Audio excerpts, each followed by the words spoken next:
Hello everyone. सो John Milton की biography हमने कल डिस्कस की थी। आज जॉन मिल्टन के कुछ वर्क्स वगैरह पे हम सब फोकस करते हैं, ज़्यादा क्वेश्चन बनता है, ठीक है। सबसे पहली बात तो जॉन मिल्टन के अगर लिटरेरी करियर के बारे में बात की जाए तो उसको तीन भागों में बांटा जाता है, ठीक है। इसको हम सब पहले देख रहे थे, छोटी सी बात है। John Milton's literary career. सो जॉन मिल्टन लिटरेरी करियर को हम सब गाइस तीन भागों में बांटते हैं। जो पहला पीरियड होता है, फर्स्ट पीरियड, उसको कहा जाता है हॉर्सन पीरियड। कौन सा नाम? हॉर्सन पीरियड। जब वो एमए करके वापस आते हैं तब वो हॉर्सन चले जाते हैं रहने के, ठीक है। करीब 1632 से लेकर 1637 तक के टाइम पीरियड को। उसके बाद जो सेकेंड पीरियड आता है इनका, सेकेंड पीरियड का नाम है controversial pamphlets and sonnets. Controversial pamphlets and sonnets. 1640 से लेकर 1660 तक के टाइम पीरियड को हम सब ये कहते हैं। और जो थर्ड पीरियड इनका आया, थर्ड पीरियड को कहा जाता है old and blind poet. Old and blind poet 1660 से 1674 तक। इसी एज को दोस्तों कहीं कहीं आपको देखने को मिलता होगा पीरियड ऑफ हाईएस्ट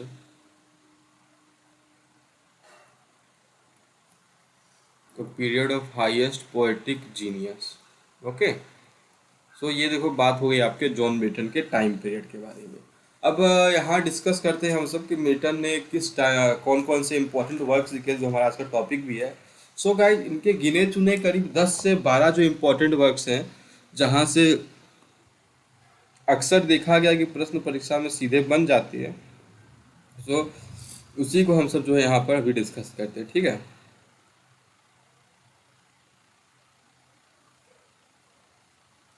चलो, सो हेडिंग डाल देते हैं इनके वर्क्स के बारे में। सो सबसे पहला जो इनका वर्क था उसका नाम है, उन्होंने एक ओड लिखा था, उसका नाम था odd on the morning of, odd on the morning of Christ nativity. ठीक है, सो गाइस नेटिविटी ओड भी कहते हैं, ठीक है। कब लिखा था दोस्तों इन्होंने इसको? ये आया था 25 दिसंबर 1629 को इन्होंने लिखा था, और on the morning of Christ nativity. और जो इससे फैक्ट्स जो इम्पोर्टेंट है इसके बारे में आप याद रखिएगा कि ये जो था, ये हाईली इन्फ्लुएंस्ड हुए थे, influenced by the metaphysical poets, influenced by the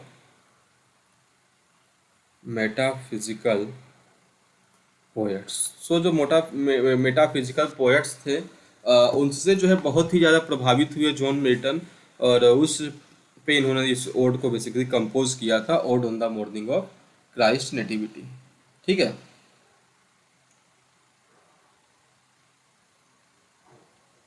चलिए, सो इनका सबसे जो पहला वर्क था वही वर्क जो इनको यही से जो इनका जो नेम एंड फेम जो बिगिन होता है आपका, odd on the morning of Christ nativity. आप इसको जो है कभी कभार नेटिविटी ओड कह के भी इसको बुलाया जाता है, ठीक है। आप ये भी लिख लेना इसका सिंपल वे में, इसको नेटिविटी ओड भी कहते हैं, ठीक है। उसके बाद जो इनका एक इम्पॉर्टेंट वर्क आता है दोस्तों, ला एरिग्रो एंड इल पेंसेरेसो, जो कॉम्पिनियन पीस है गाइस बेसिकली दोनों। ला एरिग्रो एंड इल पेंसेरेसो दोनों कॉम्पिनियन, कॉम्पिनियन पीस का मतलब क्या हो गया कि दोनों जो है एक साथ ही आए थे ना। थोड़ा सा डिस्कशन हम सब उसके ऊपर भी कर देते हैं अभी।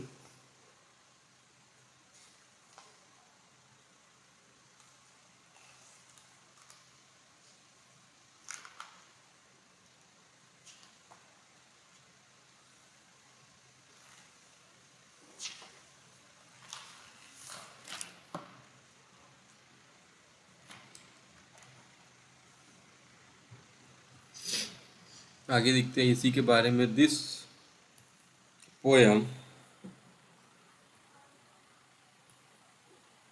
was written by Milton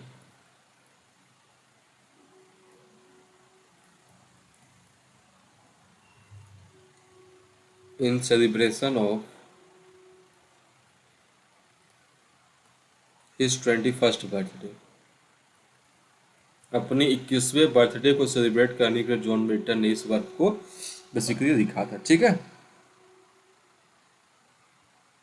चलो। उसके बाद बात की जाती जो इनका एक और वर्क आया था जिसको हमने कल देखा था, जिसका नाम था on Shakespeare. On Shakespeare. So बात करते हैं अगर ऑन शेक्सपियर के बारे में कुछ इंपॉर्टेंट फैक्ट्स। सो 1630 में ये वर्क बेसिकली का जिनका आया था। ठीक है, ये 16 लाइन्स पोयम है, 16 line poem content in one stanza ना। तो एक ही स्टेंजा में गाइस, सिंगल स्टेंजा में इसको 16 लाइन के पोयम को लिखा गया। ठीक है, वन स्टेंजा इन हेरोइक कपलेट्स में इस पोयम को लिखा गया, इन हेरोइक कपलेट्स। ठीक है, जो ये आपका वर्क का नाम है ऑन शेक्सपियर। ठीक है, 1630 में बेसिकली गाइस ये आया था। इसमें जो है ये बताते हैं विलियम शेक्सपियर के बारे में ना, विलियम शेक्सपियर के लाइफ के बारे में। इसमें एक लाइन आती है बड़ी famous, what needs my Shakespeare, what needs my Shakespeare for his honoured bones, for his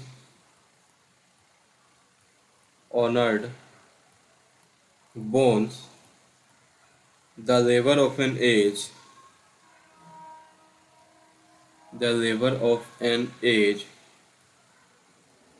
in pied stones। याद होगा आपको, मैंने क्रिटिकल रिमार्क्स जो पढ़ाया था विलियम शेक्सपियर का, उसमें इसको मैंने आपको बताया हुआ था कि ये जो है मिल्टन का वर्क जो ऑन शेक्सपियर था उससे इन लाइन्स को बेसिकली वहाँ पे दिया गया। ठीक है, क्या नाम है इसका गाइस, ऑन शेक्सपियर। 1630 में ये वर्क इनका आया था। नेक्स्ट वर्क के बारे में बात किया जाए, सो 1631 में इनका जो दो वर्क आता है जो साथ में ही आते हैं। ठीक है, उसका नाम है ला एलिग्रो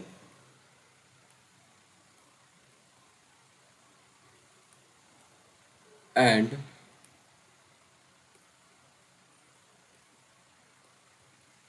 एल पेंसेरेसो। ठीक है, ये देखो गाइस, दो इनके वर्क से इम्पोर्टेंट थे। इन्होंने इसको लिखा था 1931 में। ठीक है, रिटन इन 1631, जब ये हॉर्सन में रहा करते थे। ठीक है, लिखा इन्होंने इसको 1631 में, बट पब्लिश इसको करवाया था, पब्लिश इन 1645। गाइस, लिखा तो गया इसको 1631 में जब ये हॉर्सन में रहा करते थे, बट इसको पब्लिश उन्होंने करवाया था 1645 में। ठीक है, चलो। सो बात की जाए अगर ला एलिग्रो और इल पेंसिलेसो के बारे में, सबसे पहला डिस्कस हम सब करते हैं ला एलिग्रो के बारे में। तो हेडिंग डाल देते हैं हम सब, ला एलिग्रो। ठीक है, यहाँ लिख लेना इसको। ये बोथ क्या है गाइस, ट्विन पोएम्स है। सो ला एलिग्रो के बारे में बात की जाए तो इसका मीनिंग होता है, it means the happy man. सबसे पहली बात तो यही, द हैप्पी मैन। ओके, अब होता क्या है कि in this poem, in this poem the speaker argues for, the speaker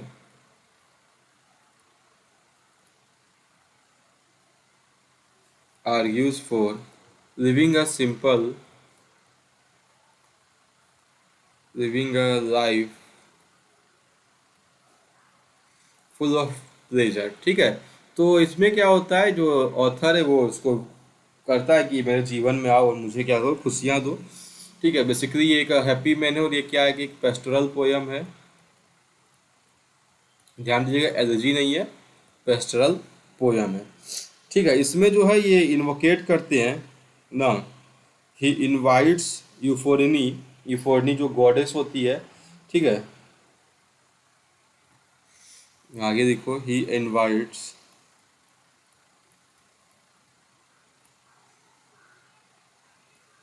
यूफ्रोसनी the goddess of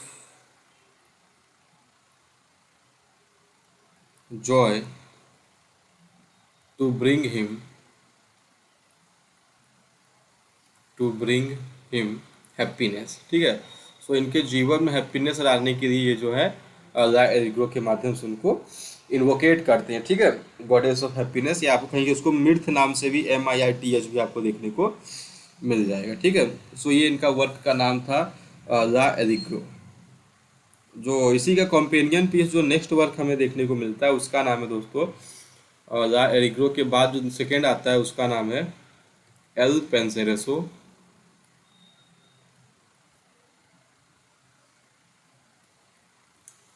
बात की जाए अगर एल पेंसेरेसो की, तो इसका मीनिंग क्या होता है गाइस? इसका मीनिंग होता है द मेलनकली मैन। The मेलनकली man. ठीक है, इसके बारे में जानते रहो। इसमें क्या होता है? इसमें होता है कि in this poem the speaker argues for a life full of study. ठीक है, इसमें क्या होता है ना कि जो मिल्टन है इसमें कहते हैं कि मुझे देखो, जीवन में जब खुशियाँ आती है ना तो लोग जो है संघर्ष से और उन सारी चीज़ों से वो हट जाते हैं। इसमें क्या होता है, जो मिल्टन है जो स्पीकर है उस पर कहता है कि मुझे जो जीवन में खुशियाँ नहीं चाहिए, मुझे थोड़ा दुख चाहिए, थोड़ी सी परेशानी चाहिए, ताकि मैं जो हूँ अपने जो मेरा जो मार्ग है पढ़ाई का मैं उसी पे बना रहूँ, मैं जो स्टडी करता रहूँ। ठीक है,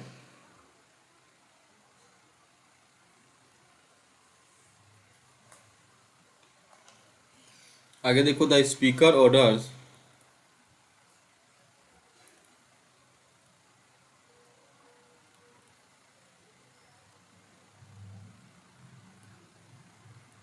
व्हेन डिल्यूडिंग जॉयज, जितने भी इसके जॉयज हैं उनको ऑर्डर करता है टू लीव हिम, कि उसको छोड़ दे, टू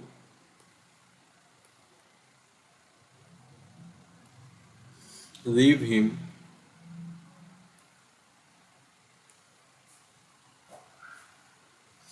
ही इनवाइट्स मेलनकली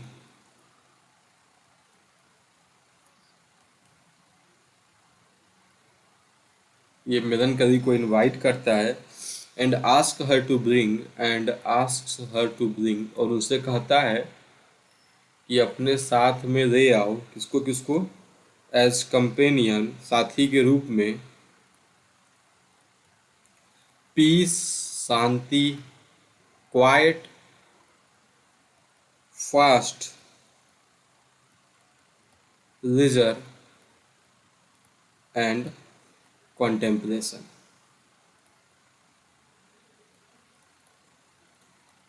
ठीक है, और इससे जो पोयम होता है, ये पोयम रिप्रेजेंट करता है, presents the Puritan outlook, presents the Puritan outlook, किसको? प्यूरिटन जो इनका जीवन था उसके बारे में दिखाता है, प्यूरिटन आउटलुक को ये बताता है। और जो ये वाली पोयम थी इनकी, द एलिग्रो, ये प्रेजेंट करती है केवलियर लाइफ को ना, केवलियर जो राजा महाराजा के पास ही रहा करते थे, प्रेजेंट्स केवलियर आउटलुक। ठीक है, तो ये देखो दोनों जो पोयम थी इनकी, twins poems, L'Allegro and Il Penseroso, दोनों का मीनिंग आपको याद रखना होगा। ठीक है, ये आपके लिए यहाँ पर एक इम्पोर्टेंट फैक्ट के रूप में काम कर। अब हम बात करते हैं नेक्स्ट ऑथर के बारे में। सॉरी, ऑथर ने नेक्स्ट जो इनका वर्क था, कॉमर्स, कॉमर्स करके इनका एक वर्क आया था, हमने उसको देखा भी था। डिस्कस करते हैं कॉमर्स को। हमारा नेक्स्ट हेडिंग हो जाएगा दोस्तों इल पेंसिलेसो के बाद।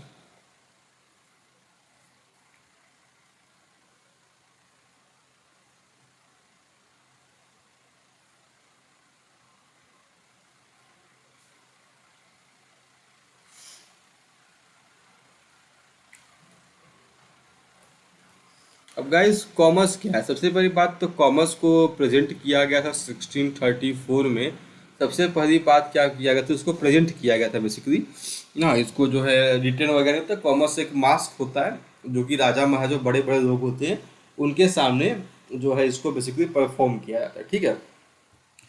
अब बात किया जाए कॉमर्स के बारे में, तो कॉमर्स का जो पूरा नाम है, सबसे पहले पूरा नाम आप सब देख लो, याद हो चाहे ना हो, इससे ढेर सारे प्रश्न जो है इसके नाम से ही बन जाते हैं, ठीक है। सो इसके नाम के बारे में डिस्कस करते हैं। उसका नाम हम सब लिखते हैं commerce. A mask presented in a mask presented at Ludlow Castle 1634 on Michaelmas night before the Right Honorable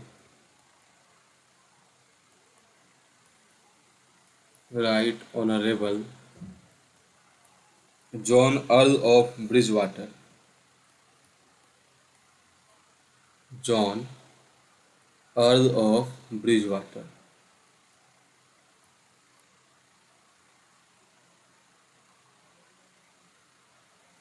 bridge water. तो गाइज एक एक लाइन इसका, एक एक प्रश्न का जवाब आपको देगा। सबसे पहली बात तो मास्क कहाँ प्रेजेंट किया गया दोस्तों। सो इसको प्रेजेंट किया गया था लुडो कैसल में। कब किया गया? 1634 में। वो दिन कौन सा था? तो माइकल मार्स की नाइट थी। किसके सामने? जॉन के सामने। जॉन उसका नाम था और जॉन भाई साहब थे कौन? सो वो थे अर्ल ऑफ ब्रिज वाटर। सो आप थोड़ा इसको ऐसे करके दिमाग में फिट कर देना, ये बात हो रही है कॉमर्स के बारे में। सो कॉमर्स में कहानी किसकी है उसको देखते हैं। कॉमर्स के बारे में बात की जाती है तो ये होती है स्टोरी ऑफ टू ब्रदर्स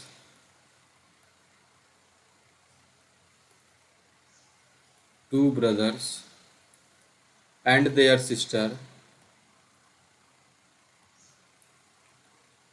उनकी बहन का नाम देखो इसमें बताया गया था द लेडी, ठीक है। बहन का दूसरा कोई नाम इसमें नहीं बताया गया था, उसमें बहन का नाम सिर्फ द लेडी करके दिया हुआ था।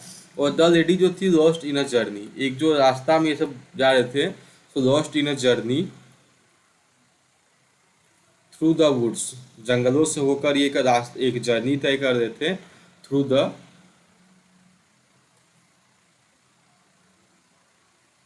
वुड्स, ठीक है। उसी में जो इनकी बहन का नाम जो द लेडी है वो गुम हो जाती है, ठीक है। उसके बाद उसको जो है एक कॉमर्स नाम का जो एक बंदा है वो उसको क्या करता है, उसको पकड़ देता है, ठीक है। She is imprisoned by a sorcerer, means होता है वो जादूगर। कॉमर्स, तो कॉमर्स नाम के एक जादूगर ने इसको पकड़ दिया होता है, ठीक है। लास्ट में क्या होता है? सी वाज रेस्क्यूड बाय, उसको जो ने भाई मिलके बचाया थे, सी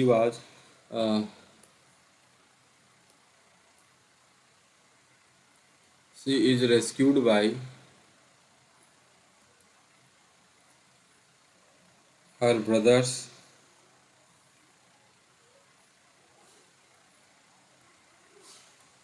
ठीक है। और एक इम्पॉर्टेंट लाइन जो होती है जो उसमें जो हेरोइन है कॉमर्स की, the heroin of commerce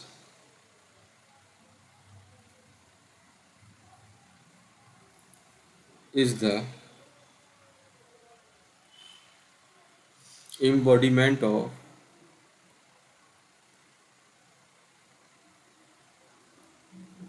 purity and chastity, purity and chastity, ठीक है।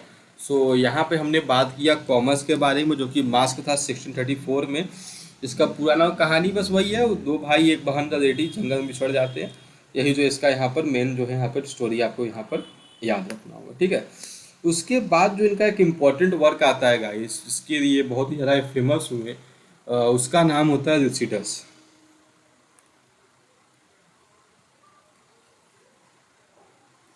लिसिडस कब आया था दोस्तों? 1637 में, ठीक है। अब देखो लिसिडस एक इनका एक one of most famous work आप सब उसको कर सकते हो कि लिसिडस से ही इनको जो है बहुत ज़्यादा नाम नेम एंड फेम मिलता है। सो बात की जाएगा लिसिडस के बारे में तो सेक्शन 37 में लिखा था इन्होंने, ये एक पेस्टरल एलर्जी है, पेस्टरल एलर्जी। ठीक है, सबसे पहली बात तो ये है। अब पेस्टरल एलर्जी क्या होता है दोस्तों? एक एलर्जी का एक विशेष टाइप होता है जिसमें जो है ऑथर जो है, जो राइटर है उस पोयम का, बेसिकली उस वर्क का, इसमें अ shepherd laments on the death of Shepherd laments on the death of, ठीक है, इसमें एक शेफर्ड रहता है जो कि रोता है, लेमेंट करता है on the death of a fellow shepherd. ठीक है, तो एक साथी, देखो इसमें होता है क्या, शेफर्ड का काम देखो लिखना नहीं होता है। ठीक है, तो ये बात आप ध्यान दीजिएगा कि इसमें एक जो है व्यक्ति रहता है, जो लेखक होता है, वो खुद को एक चारवाहा समझता है, एक शेफर्ड समझता है, और जो उसके दोस्त की मृत्यु हो गई है उसकी, उसको भी एक चारवाहा एज्यूम करता है। फिर दोनों लोग क्या करते हैं उस चीज़ को, एक तो मर चुका है तो उसमें क्या करता है, वो उसके बारे में लिखता है। ठीक है, अब देखो ये होता क्या है, पेस्टल एलर्जी है तो किसी की डेथ पे लिखी जाती है। So a pastoral elegy on the death of, on the death of his close friend, इनके एक बड़े अच्छे दोस्त थे, उनका नाम होता है his close friend Edward king, Edward king. ठीक है, एडवर्ड किंग की डेथ पर ना, ही ड्राउंड इन द, वो डूब चुके थे, he drowned when his ship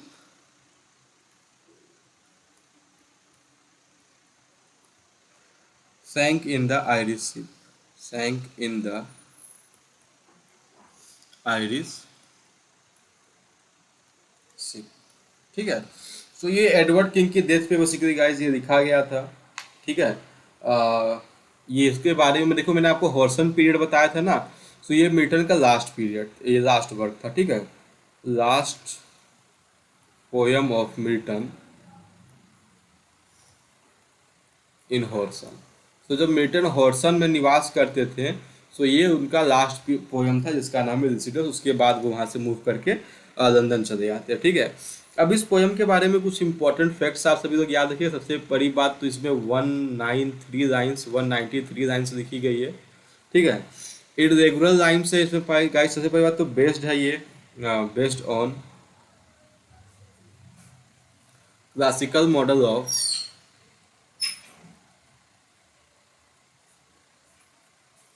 ये क्लासिकल मॉडल था जो थियोक्रिटस का, ऑफ थियोक्रिटस एंड बियॉन, थियोक्रिटस और बियॉन के क्लासिकल मॉडल पे ये बेसिकली लिखा गया है।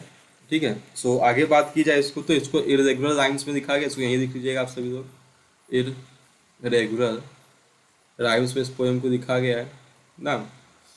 सो ये बात होगा दोस्तों लिसिडस के बारे में। ठीक है, काफ़ी इनका एक अच्छा पोयम रहा जिससे इनको ज़रा नाम मिला। ठीक है, हम सब पढ़ते जो इनका मेजर वर्क के बारे में बात किया जाता है। सो लिसिडस जो है उसमें एक मेजर वर्क उसमें हमारे सामने यहाँ पर आता है। ठीक है, चलो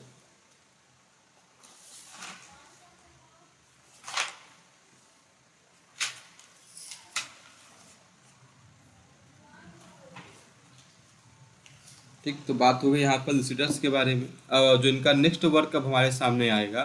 सो गाइस, लिसिडस के बाद अगर वर्क्स के बारे में बात किया जाए तो मोस्टली हमें इनके प्रोज वर्क्स के बारे में जानकारी मिलती है। लिसिडस के बाद जो इन्होंने जितने भी मैक्सिमम वर्क्स लिखे हैं उसमें प्रोज वर्क्स की संख्या जो है ज़्यादा देखने को मिलती है। ठीक है, जैसे कि उसमें से एक इम्पॉर्टेंट वर्क आता है ऑफ रिफॉर्मेशन करके, तो इसको डिस्कस कर देते हैं हम सब ऑफ रिफॉर्मेशन के बारे में। ऑफ रिफॉर्मेशन, ठीक है, ऑफ रिफॉर्मेशन कब आया दोस्तों? 1641 में आया था। इनका पहला पैम्पलेट था, इनका फर्स्ट पैम्पलेट था।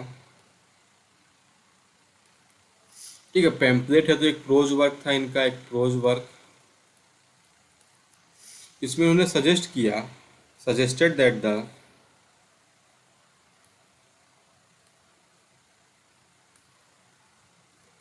English church should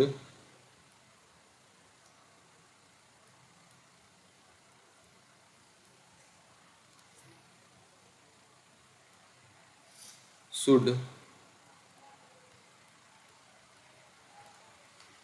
favoured the English church को क्या कहते हैं, फेवर करना चाहिए गवर्नमेंट ऑफ ऑफिशियल पीपल ना, गवर्नमेंट ऑफ ऑफिशियल पीपल्स। जो चर्च था उन दिनों, गाइस चर्च जो उन दिनों था ऑफिशियल पीपल, चर्च के ऊपर जो वहाँ के पोप पादरी वगैरह थे उनका ज़्यादा प्रभाव देखने को मिलता था। सो ऑफ रिफॉर्मेशन में जॉन मिल्टन इस बात को कहते हैं कि जो चर्च है उसके ऊपर भी कोई ऑफिशियल होने चाहिए ना, कुछ सरकारी लोग होने चाहिए जिसके माध्यम से चर्च के ऊपर शासन प्रशासन किया जाए, ताकि उस काम को वो सब सही ढंग से कर सके।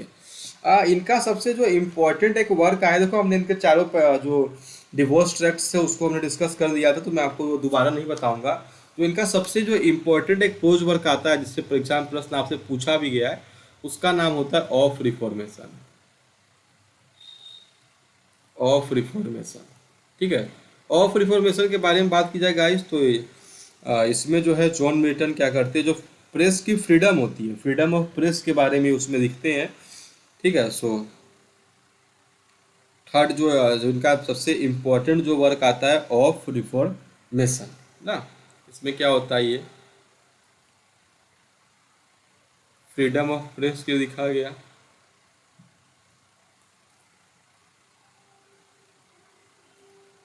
Milton opposed the censorship of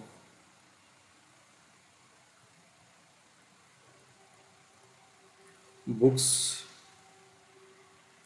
and press. उन दिनों ऐसा एक कानून संसद में आया था कि कोई भी जो किताब होगी उस किताब को छापने से पहले जो है उसके जो उसका मालिक होगा उसको जो है वहाँ पर परमिशन लेना होगा, ठीक है। 1644 में इसको बेसिकली लिखा जॉन मिल्टन ने, इस बारे में यहाँ पर इसको यहाँ पर बताया जाता है, ठीक है। चलिए, अब जॉन मिल्टन की कुछ जो इम्पोर्टेंट सोनेट्स है उसको डिस्कस कर रहे थे, फिर पैराडाइज लोस्ट पे आते हैं, important sonnets.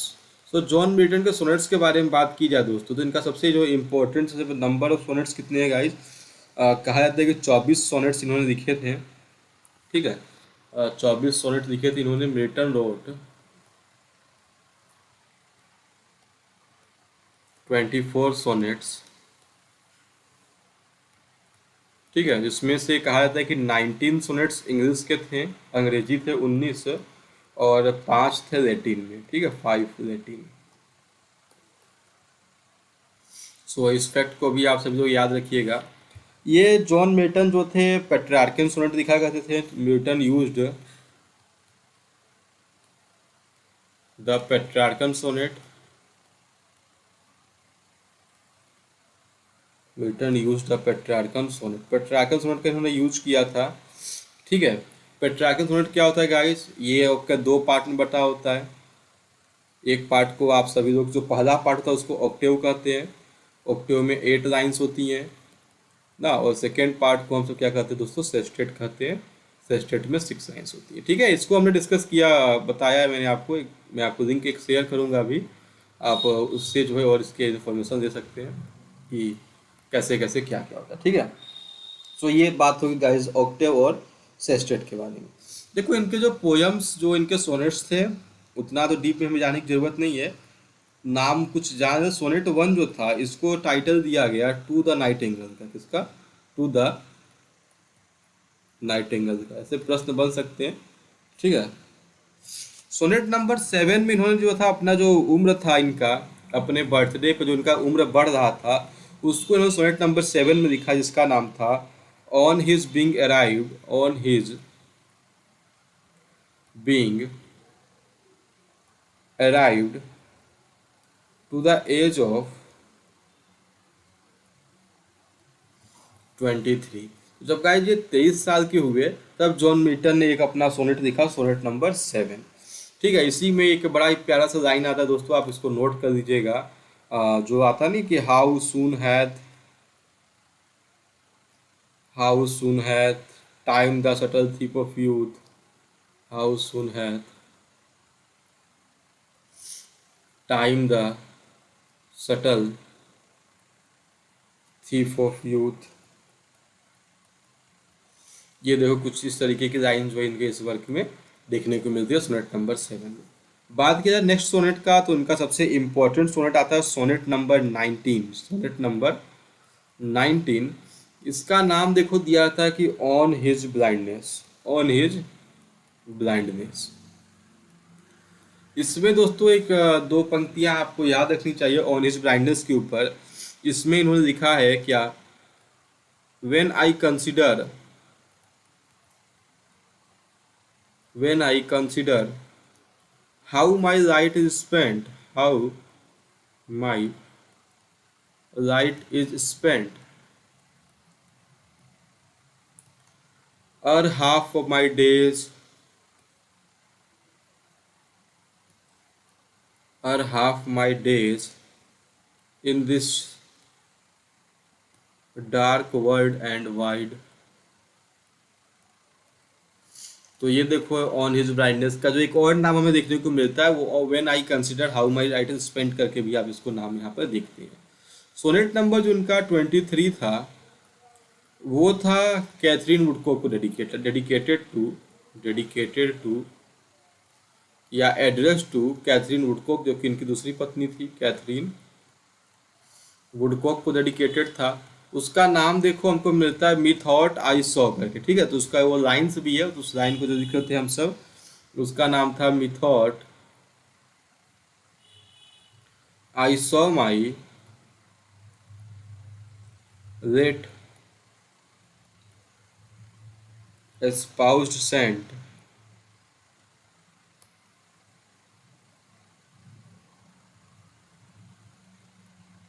brought to me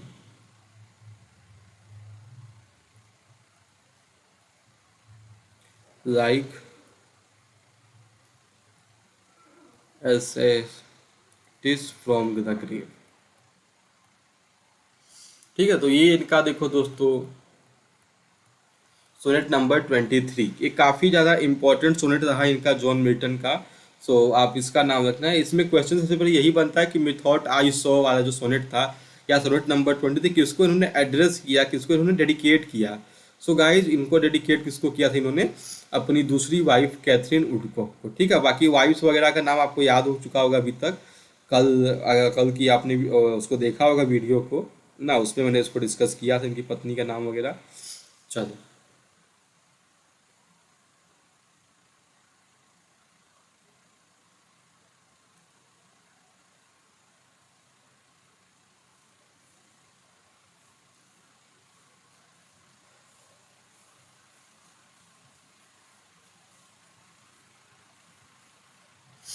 ठीक है, तो अब इन बात की जाए अगर इनके और कुछ मेजर वर्क्स के बारे में, तो अब इनका 3 मेजर वर्क्स हमारे पास बचता है, paradise lost, paradise regained and Samsung agonist. ठीक है, तो अगर बात करूं पैराडाइज लॉस्ट वगैरह की एक इस क्लास में कंटिन्यू करें तो वो आप थोड़ा ज़्यादा ओवर हो जाएगा, तो इसको हम दूसरे वीडियो में रखेंगे उन तीनों वर्क्स के बारे में ना। तो यहाँ कुछ इंपॉर्टेंट लाइन्स यहाँ पर दिखवाता हूँ, कुछ जो इनके इंपॉर्टेंट लाइन्स जो रह चुके हैं उसको हम सब यहाँ पर देख लेते हैं, फिर डिस्कस करेंगे उसको किसी दूसरे लेक्चर में। ठीक है,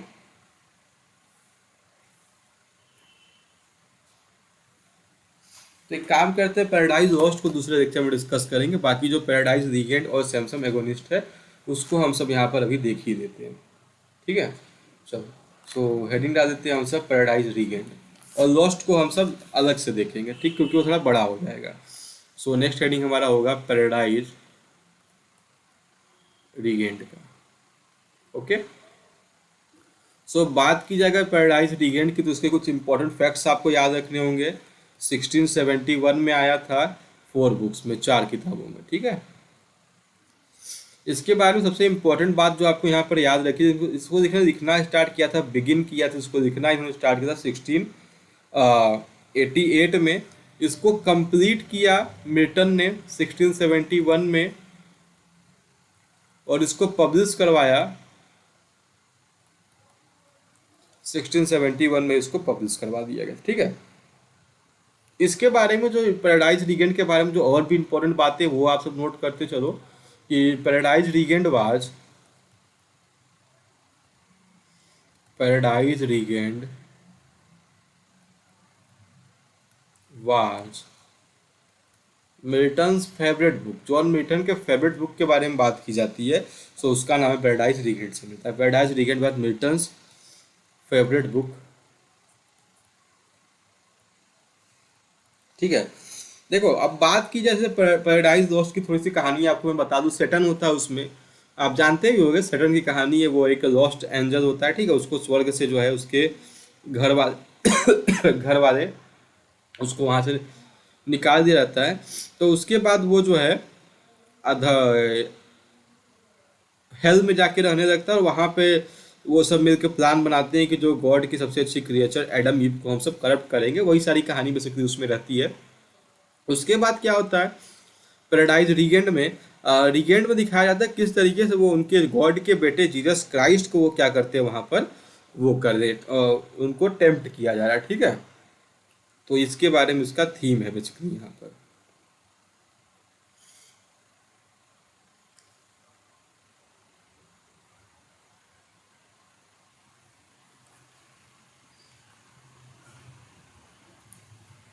ना तो इसको आप सब चाहो तो ऐसे लिख सकते हो यहाँ पर, it is a series of debate, it is a series of debates between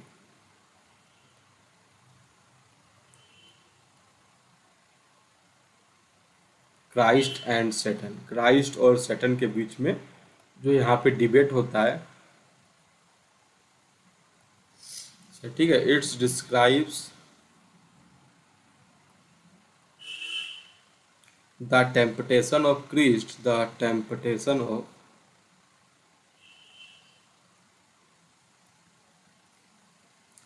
Christ by Satan. तो जो सैटन जो है क्राइस्ट को जो टेम्प्ट करने की कोशिश करता है, उसी के बारे में इस बुक में दिखाया गया है, ठीक है। और जो इसके बारे में इम्पोर्टेंट चीज़ें हमको यहाँ पता चलती है,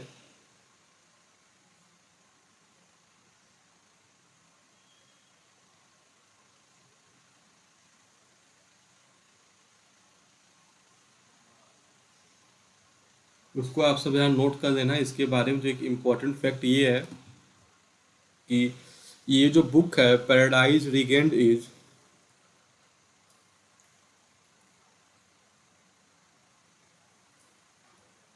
फुल ऑफ, ये क्या जो डिडेक्टिक रिमार्क्स ना, डिडेक्टिक रिमार्क्स से ये भरा हुआ है। Paradise regained is full of didactic remarks put in the mouth of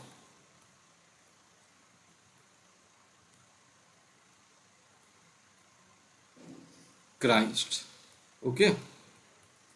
और इसी के बारे में क्या, जो प्यूरिटनिज्म थी, प्यूरिटनिज्म reaches the climax of his life, reaches the climax in this epic।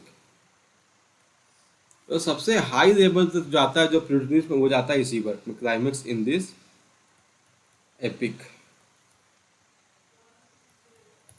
ठीक है। अगर इसके थीम के बारे में ऐसे कहीं पूछ रहे थीम कहाँ से इसका टेक किया गया है, सो इसका थीम जो दिया गया है गाइस, इसका थीम दिया गया है the first verse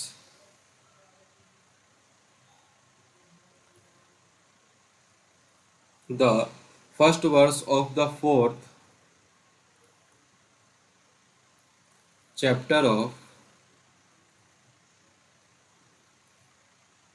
Saint Luke's gospel, ठीक है। ये भी आपके लिए इम्पोर्टेंट फैक्ट बन सकता है एग्जाम के लिए कि पैराडाइज रीजन का जो थीम जो है उसको जो है कहाँ से टेक किया गया, कहाँ से लिया गया, ठीक है। चलो आगे बात की जाए तो इनका जो नेक्स्ट और इम्पोर्टेंट वर्क आता है, बेसिकली इनके लास्ट वर्क के बारे में बात करें हम सब यहाँ पर, उसका नाम है दोस्तों सैमसन एगोनिस्ट। सैमसन एगोनिस्ट, तो गाइस सैमसंग एगोनिस्ट क्या है, सबसे पहली बात तो इसको भी जो है 1671 में ही पब्लिश हुआ था, publish in 1671 with Paradise Regained. ध्यान दीजिएगा, एक ट्रेजेडी थी, a tragedy in blank verse, ठीक है। Basically it is a closed drama. Closed drama क्या होता है दोस्तों? क्लोजेड ड्रामा जो होता है उसको ऑडियंस के सामने परफॉर्म नहीं किया जाता ना, तो ये क्लोजेड ड्रामा है एक। ठीक है, अगर इसके बारे में बात की जाए तो बिब्लिकल थीम है इसका। ठीक है,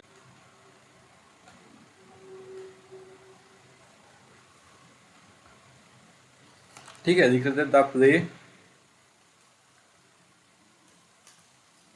tells the story of Samson, tells the story of Samson, Samson, the Hebrew, जो क्या आता है, एक हिब्रू रहता है Samson the Hebrew,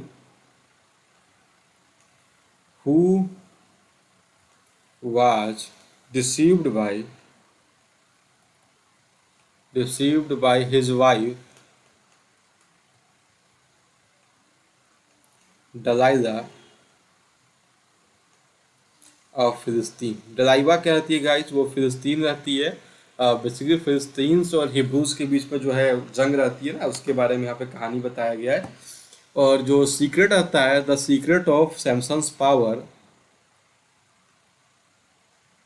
the secret of Samson's power, Samson's powers lies in his locks. तो उसके जो बाल होते हैं, चोटियां होती है दोस्तों उसके, सैमसन की चोटियों में जो है उसका जो है वो होता है। ठीक है, आगे बात की जाए यहाँ पर, ध्यान दीजिएगा। Samson was taken prison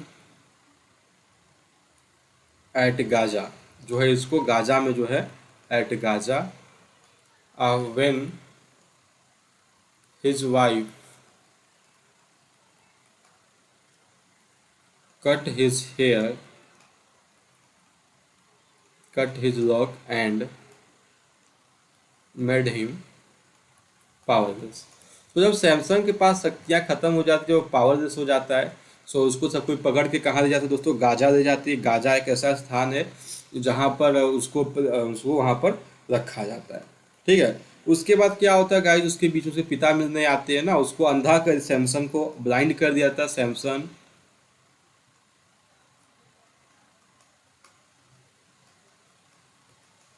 was became blind. ठीक है, इसको बीच में दिखाया कि सैमसंग को क्या कर दिया गया? अंधा कर दिया गया है। लास्ट में क्या होता है दोस्तों? At last, in the last, Samsung died. Samsung की जो दोस्तों लास्ट में मृत्यु हो जाती है। ठीक है, इसमें जो है उसके पापा उसकी हेल्प करते हैं, सब बताते हैं उसको क्या तुम्हें करना है, कैसे करना है। उसके पिता जो रहते हैं वो यहाँ पर उसका काम कर देते हैं। लास्ट में क्या होता है? सैमसंग जो है सब सभी फिलिस्तीन्स को मार देता है, जितने भी वहां पे उसके दुश्मन रहते हैं। लास्ट में वो खुद भी मर जाता है। ठीक है, इसमें ऑटोबायोग्राफिकल एलिमेंट्स दिखाया गया, ऑटोबायोग्राफिकल एलिमेंट्स इसमें दिखाए गए हैं। और इसमें तीनों यूनिटीज होती है, उसको फॉलो किया गया। ठीक है, फॉलोड थ्री क्लासिकल यूनिटीज। सो इसमें यूनिटीज जो होती है, जो तीनों यूनिटीज होती है क्लासिकल, उसको भी यहाँ पर बेसिकली जॉन मिल्टन ने फॉलो किया है। ठीक है, चलो।